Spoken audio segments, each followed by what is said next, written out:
है और ये छापेमारी रात के तकरीबन 3 बजे के आसपास होती है और ये भी कहा जा रहा है कि ताला तोड़कर पुलिस अंदर घुस जाती है कि जो अभिषेक बनर्जी के पीए हैं सुमित रॉय, उनकी तलाश में पुलिस जो है यहाँ वहाँ छापे मार रही है और ये कहा जा रहा है कि आखिरी दफा पुलिस को जो उनकी लोकेशन प्राप्त हुई है वो अभिषेक बनर्जी के जो कालीघाट स्थित घर है उसकी प्राप्त हुई है। उसी मद्देनजर तो अभिषेक बनर्जी ने मीडिया के सामने आकर ये बात कही कि भाई मेरी राहुल गांधी की मुलाकात हुई है, इसमें कोई ऐसा नहीं है कि मैं इनकार करता हूं, लेकिन क्या बातचीत हुई है मेरे और राहुल गांधी के बीच में है। पश्चिम बंगाल के पूर्व मुख्यमंत्री और तृणमूल कांग्रेस की अध्यक्ष ममता बनर्जी अभी ऐसे संकट से गुजर रही है जिससे उभर पाना बहुत मुश्किल हो रहा है। पहले विधायक नाराज हुए, फिर सांसदों की लिस्ट सामने आ जाती है कि बागी हो चुके हैं। अब इस बीच में एक बड़ा छापा उनके भतीजे और पार्टी के राष्ट्रीय महासचिव अभिषेक बनर्जी के आवास पर हुआ है। सुबह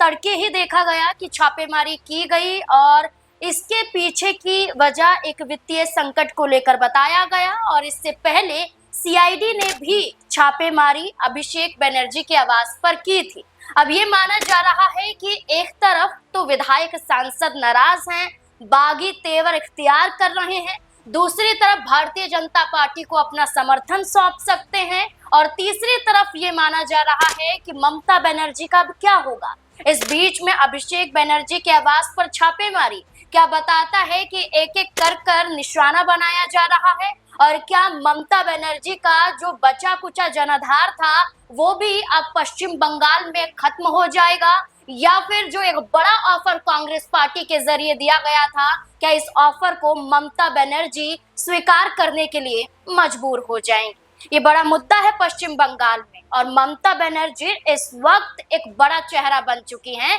कि क्या फैसला उनका होगा, क्योंकि लगातार पार्टी पर संकट है। और इसी मुद्दे पर चर्चा करने के लिए हमारे साथ हमारे वरिष्ठ सहयोगी अमन सर मौजूद हैं। सर, आज सुबह ही अभिषेक बनर्जी के आवास पर छापेमारी होती है, ये तक आरोप लगाया जाता है कि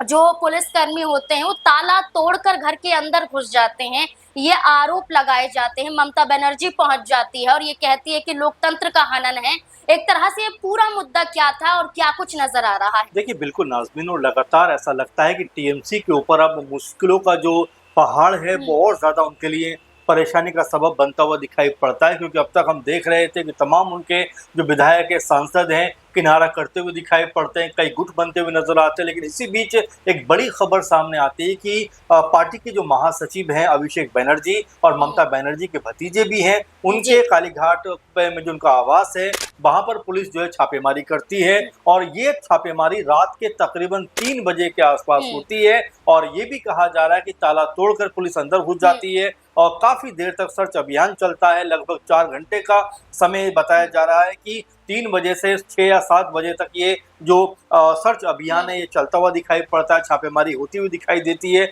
और जो खबर निकलकर सामने आती है कि दरअसल ये छापेमारी इसलिए की गई है कि जो अभिषेक बनर्जी के पीए हैं सुमित रॉय, उनकी तलाश में पुलिस जो है यहाँ वहाँ छापे मार रही है और ये कहा जा रहा है कि आखिरी दफा पुलिस को जो उनकी लोकेशन प्राप्त हुई है वो अभिषेक बनर्जी के जो कालीघाट स्थित घर है उसकी प्राप्त हुई है। उसी मद्देनजर पुलिस ने ये छापेमारी की। अब ये कहा जा रहा है कि जिस तरह से लगातार छापेमारी हो रही है, एफआईआर दर्ज की जा रही है, उसको देखकर तो ऐसा लगता है कि ममता बनर्जी जो एक समय सबसे मजबूत चेहरा और सबसे ताकतवर महिला चेहरे के तौर पर देखी जाती थी वेस्ट बंगाल में, अब उनकी ताकत, उनका जो अब तक जो रुतबा रहा है, रसूख रहा है, उसको कमजोर करने का प्रयास किया जा रहा है। क्योंकि ना सिर्फ अभिषेक बनर्जी बल्कि उनके साथ में जो कदम से कदम मिलाकर चलने वाले लोग थे, जो कंधे से कंधा मिलाकर चलने वाले लोग थे और जिनकी पॉलिटिकल तौर पर कोई बड़ी हैसियत दिखाई नहीं पड़ती थी, उनको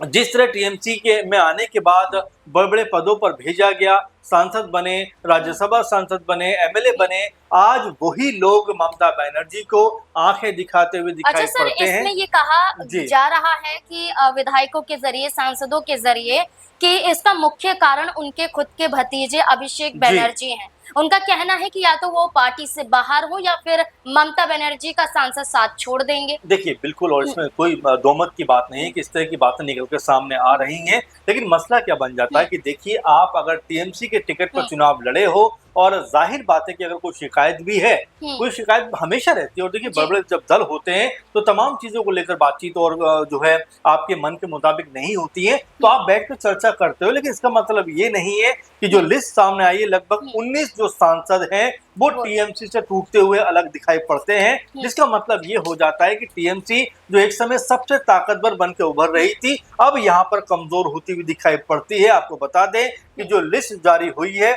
उसमें 19 सांसदों का जिक्र है, और ये लिस्ट जो है वो लोकसभा स्पीकर ओम बिरला जी के को भेजी गई थी। और इसको जब लिस्ट ये जारी हुई है, सामने आई है, उसके बाद में सवाल ये उठ रहे हैं कि आखिर ऐसी क्या वजह हो गई कि विधायक, जिस तरह से हम देख रहे हैं, विधायक भी लगभग उनके पास से जो 80 विधायक के आसपास उनके पास हैं, उसमें से 60 से 65 विधायक या तो अलग हो चुके हैं या लगभग अलग होने की तैयारी में है, क्योंकि 58 विधायकों ने जो नेता है ऋतुव्रत बनर्जी, उनको अपना समर्थन दिया है कि वो विपक्ष नेता होंगे। तो अब आप समझ सकते हैं कि यहाँ पर जो टूट हो रही है, जो लगातार टीएमसी कमजोर हो रही है, वो कई मायनों में समझ में आता है कि क्या कोई पॉलिटिकल रंजिश के तहत ये किया जा रहा है। क्योंकि टीएमसी की तरफ से कई लोग यही बात कहते हुए दिखाई पड़ते हैं कि बीजेपी जो है वो पॉलिटिकल रंजिश या खुन्नस निकालते हुए दिखाई पड़ रही है, इसीलिए लगातार उनके खिलाफ जो है एफआईआर दर्ज हो रही है, कभी छापेमारी हो रही है, और कभी उनके विधायक, नेता और सांसदों को तोड़कर अपनी पार्टी की तरफ मिलाने का प्लान किया जा रहा है। अच्छा सर, ये सवाल है कि जो सांसद हैं 19 सांसद, इसमें शिवानी घोष की बात करें, यूसुफ पठान की बात करें, ये तमाम सांसदों की अब अगली रणनीति क्या होगी, अगला कदम क्या होगा, क्या लगता है आपको? देखिए, बिल्कुल स्पष्ट होता हुआ दिखाई पड़ता है, क्योंकि यूसुफ पठान ने जिस तरह से कुछ दिनों पहले स्टेटमेंट भी दिया था कि बीजेपी को हराना आसान नहीं है, ताकतवर पार्टी है, और उनके काम की भी तारीफ करते हुए दिखाई पड़े थे। और साथ में जो खबर निकल कर आ रही हैं, चाहे कोकिला घोष हो या और तमाम लोग हो, जिस तरह की बातों को रखते हुए दिखाई पड़ते हैं, क्योंकि आप देखेंगे कि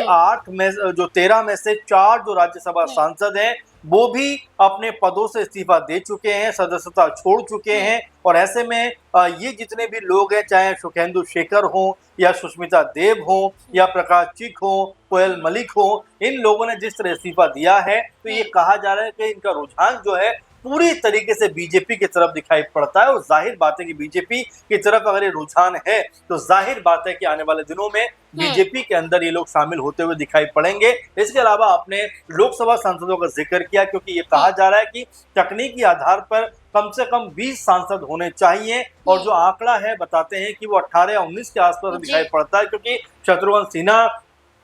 इसमें दिखाई नहीं पड़ते। और जिस तरह महुआ मोइत्रा ने कहा है कि सियानी घोष तो मेरी छोटी बहन की तरह है, मेरी बेटी की तरह है, हो सकता है कि वो भी इस तरफ आती हुई दिखाई पड़ जाए, क्योंकि जिस तरह का माहौल यहाँ पर दिखाई दे रहा है, ऐसा लग जरूर रहा था कि पूरे का पूरा कुनबा उस तरफ जा सकता है। लेकिन अब कई सांसद ऐसे हैं जो यहाँ पर हो सकता है कि उनका विचार या उनका मत बदलता हुआ दिखाई पड़े। तो ऐसे में जो एक अलग दल बनने की कोशिश हो रही थी, उस पर कम से कम अंकुश लगता हुआ दिखाई पड़ सकता है। जी सर, जो टीएमसी में बिखराव देखने को मिल रहा है, इस बीच में हमने ये भी देखा कि कांग्रेस पार्टी ने एक बड़ा ऑफर दिया कि ममता बनर्जी अपनी पार्टी का विलय कांग्रेस पार्टी में कर लें। लेकिन इस बीच में कीर्ति आजाद की बात करें या टीएमसी के कई और नेताओं की बात करें, उनका स्टेटमेंट सामने आता है। वो ये कहते हैं कि टीएमसी का विलय कांग्रेस में नहीं होगा, बेशक गठबंधन हो सकता है, गठजोड़ हो सकता है, विलय नहीं हो सकता है। विलय का जो ऑफर दिया है, क्या लगता है कि ममता बनर्जी के लिए एक बड़ा रास्ता माना जा रहा है? देखिए, इसको लेकर 2-3 बातें हैं। पहली बात तो अभिषेक बनर्जी ने मीडिया के सामने आकर ये बात कही कि भाई मेरी राहुल गांधी की मुलाकात हुई है, इसमें कोई ऐसा नहीं है कि मैं इनकार करता हूं, लेकिन क्या बातचीत हुई है मेरे और राहुल गांधी के बीच में है। और मीडिया यहाँ पर तमाम तरह के कयास अपनी तरफ से लगाता हुआ दिखाई पड़ता है। तो अभिषेक बनर्जी भी अभी पत्ते नहीं खोलना चाहते। ममता बनर्जी सोनिया गांधी से गले मिलते हुए दिखाई पड़ती हैं, बातचीतों का दौर होता हुआ दिखाई देता है। और इस तरह की जो अनुमान लगाया जाता है कि हो सकता है कि टीएमसी और कांग्रेस पार्टी का विलय यहाँ पर होता हुआ दिखाई दे, लेकिन अभी तक इसको लेकर कोई ऑफिशियल अनाउंसमेंट नहीं है। लेकिन हाँ, ये जरूर कहा जा सकता है कि जिस तरीके से टीएमसी के अंदर टूट होती हुई दिखाई पड़ रही है। जिस तरह से टीएमसी में तमाम नेता बागी होते हुए नजर आते हैं, हो सकता है कि यहाँ पर पार्टी को बचाने के लिए कांग्रेस के साथ में विलय करते हुए दिखाई पड़े। हालांकि अभी इसको लेकर कोई भी ऑफिशियल खबर या कोई अनाउंसमेंट नहीं है, लेकिन अनुमानित तौर पर ऐसा लग रहा है कि लगातार जो मुलाकातें कांग्रेस पार्टी के साथ में हो रही हैं, लगातार अभिषेक बनर्जी जो राहुल गांधी से मुलाकात कर रहे हैं, उसके भी मायने निकलकर सामने आते हैं कि हो सकता है आने वाले दिनों में इस तरह का रुख भी निकलकर सामने आता हुआ दिखाई पड़ जाए। जिस बीजेपी ने टीएमसी को उखाड़ फेंका, उसी टीएमसी को बचाने के लिए कांग्रेस पार्टी एक बड़ा मौका दे रही है, एक बड़ा ऑफर दे रही है। और इस बीच में टीएमसी के कई चेहरों के घर पर छापेमारी भी देखी गई, इस पर चर्चा भी की गई। इस बीच में एक करीबी मदन मित्रा है, उनके घर पर भी ईडी की छापेमारी हुई थी और ये छापेमारी नगर पालिका भर्ती घोटाले मामले में हुई। और ये माना जा रहा है कि एक एक चेहरे को चुना जा रहा है, ढूंढा जा रहा है, छापेमारी की जा रही है। इस पर सीधे सीधे तौर पर ममता बनर्जी ने तो बीजेपी पर निशाना साध दिया है कि बीजेपी के इशारों पर ये सब कुछ हो रहा है। लेकिन अब ये देखना होगा कि टीएमसी को बचाने के लिए, अपने आप के जनाधार को बचाने के लिए ममता बनर्जी अब क्या फैसला लेती हुई नजर आएगी। आपको क्या लगता है इस पूरे मुद्दे को लेकर? अपनी राय कमेंट सेक्शन में जरूर